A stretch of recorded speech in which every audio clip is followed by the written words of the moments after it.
BJP के गढ़ के तौर पे हटिया विधानसभा की पहचान है और एक बार फिर से वहाँ पे नवीन जायसवाल को बीजेपी ने प्रत्याशी के तौर पे उतारा है। हमारे साथ नवीन जायसवाल जी हैं, उन्हीं से जानते हैं कि आखिर नवीन जी, सबसे पहले तो आपको बधाई हो समाचार प्लस के दर्शकों की ओर से कि आपको एक बार तीसरी बार पार्टी ने वहाँ से मौका दिया है।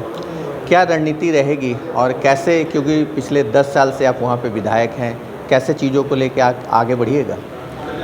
देखिए, सबसे पहले मैं अपने देश के यशस्वी प्रधानमंत्री नरेंद्र मोदी जी, राष्ट्रीय अध्यक्ष जेपी नड्डा जी, हमारे गृह मंत्री अमित शाह जी, हमारे राष्ट्रीय संगठन मंत्री बीएल संतोष जी और हमारे दोनों प्रभारी शिवराज सिंह चौहान, हेमंत विश्व शर्मा जी, लक्ष्मीकांत वाजपेयी जी सहित अपने प्रदेश अध्यक्ष, नेता प्रतिपक्ष और प्रदेश की पूरी संगठन की टीम को मैं धन्यवाद, आभार व्यक्त करता हूं कि उन्होंने मुझ जैसे कार्यकर्ताओं पर फिर से विश्वास किया और हटिया की जनता ने मुझे विपरीत स्थिति में भी साथ नहीं छोड़ा।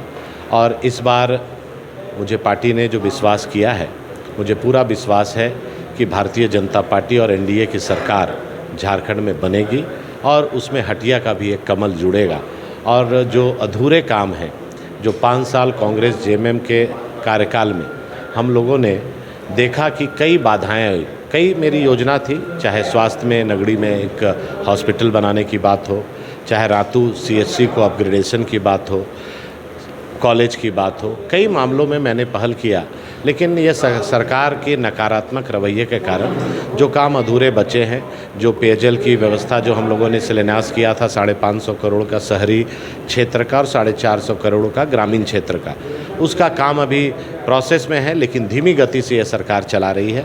आने वाले समय शुद्ध पेयजल हो, शिक्षा, स्वास्थ्य, सड़क, सभी व्यवस्था को सुदृढ़ करना और यहाँ के नौजवानों को भविष्य को सुधारने का प्रयास होगा। नवीन जी, एक बड़ा सवाल ये उठता है कि आपका जो क्षेत्र है वो शहरी भी है और ग्रामीण दोनों मिला हुआ है, और अगर शहरी क्षेत्र में देखा जाए तो यहाँ विधानसभा है, सेक्रेटेरिएट है, तमाम ऐसे चीज़ें, लेकिन जो एक बुनियादी ज़रूरत होती है ग्रामीण क्षेत्रों में वो चीज़ अभाव दिखता है। उसके लिए आप आगे क्या उसके लिए काम करिए? देखिए, ग्रामीण क्षेत्र में जब मैं पहली बार विधायक बना तो कोई भी गाँव में पक्की सड़क नहीं थी। आज हम लोगों को गांव में कच्ची सड़क खोजने से नहीं मिल रही है। आज वहाँ लगभग 3 टर्म में हमको लगता है 450 किलोमीटर से कम रोड नहीं बनाए होंगे।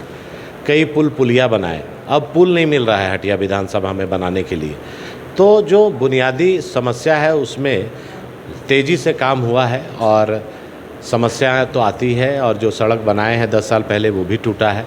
और ये सरकार के नकारात्मक रवैये के कारण विलम्ब हुआ है, लेकिन लगभग 95% रोड में काम चालू हो गया है, शिलान्यास हो गया है और मुझे विश्वास है जो बचे कुछ काम हैं उसको आने वाले सत्र में मैं ज़रूर पूरा करूँगा। एक सवाल ये उठता है कि जिस तरह से पार्टी पे सवाल उठा रही है सत्ताधारी पार्टी की, परिवारवाद की पार्टी हो गई है बीजेपी भी, तमाम जैसे चेहरे को उन्होंने इस बार चुनाव में उतारा है जो कहीं ना कहीं परिवार से जुड़े हुए रहे हैं उनके पूर्व में, तो इससे कैसे आप मांगते क्यों अब बीजेपी जो एक उनका पहले से जो चला रहा था कि नए लोगों को, चाहे अपने कार्यकर्ताओं को ज़्यादा भरोसा करते थे, लेकिन इस बार परिवारवाद की उस पर आप पे भी ठेपा लग रहा है? मेरे ऊपर किस परिवारवाद का लग रहा है? आपके पार्टी के ऊपर लग रहा है ये। मेरे परिवार से तो भाई आज तक राजनीति में ही कोई नहीं रहा है। मैं पहला अपने घर में हूँ जो राजनीति में हूँ और विधायक हूँ। और रहा पार्टी के कार्यकर्ताओं को टिकट देने की बात, पार्टी के शीर्ष नेतृत्व सभी समीकरण को देखते हैं और जो डिज़र्विंग होता है पार्टी उसको देखती है। जो जेएमएम है, आप देखिएगा कि कौन मुख्यमंत्री बनेगा, ये वो तय वहीं परिवार से होना है। आज शिबू सोरेन भी मुख्यमंत्री थे, कल उनके बाद उनका बेटा हेमंत सोरेन मुख्यमंत्री बने। हेमंत सोरेन जी जब जेल गए तो प्लानिंग हो गया कि आप उनकी पत्नी बनने वाली है, और चंपई सोरेनदा जैसे जब आए तो उन्होंने ये प्रूफ कर दिया कि अगर आदिवासी समाज में कोई मुख्यमंत्री बनेगा उनके पार्टी में तो सिर्फ और सिर्फ उनके परिवार का ही बनेगा, हेमंत के परिवार का ही बनेगा। और परिवारवाद उनके पार्टी में है, हमारे पार्टी में नहीं है। कल क्या होगा, कौन राष्ट्रीय अध्यक्ष बनेगा, ये कोई नहीं बता सकता है। कौन मुख्यमंत्री, प्रधानमंत्री, ये पार्टी तय करती है, लेकिन ये परिवार जेएमएम परिवार तय करता है। अच्छा, एक अंतिम सवाल। बहुत तरह की कुहापों की स्थिति थी कि आप कभी रांची विधानसभा जाइएगा, कभी हटिया से, ये सारे जो चीज़ हो रहा था, क्या ये मतलब मीडिया ट्रायल चल रहा था या फिर एक ऐसा आपकी भी सोच थी कि आप रांची विधानसभा से चुनाव लड़िएगा? देखिए, ये तो ट्रायल मीडिया का ही चल रहा था 4 दिन से।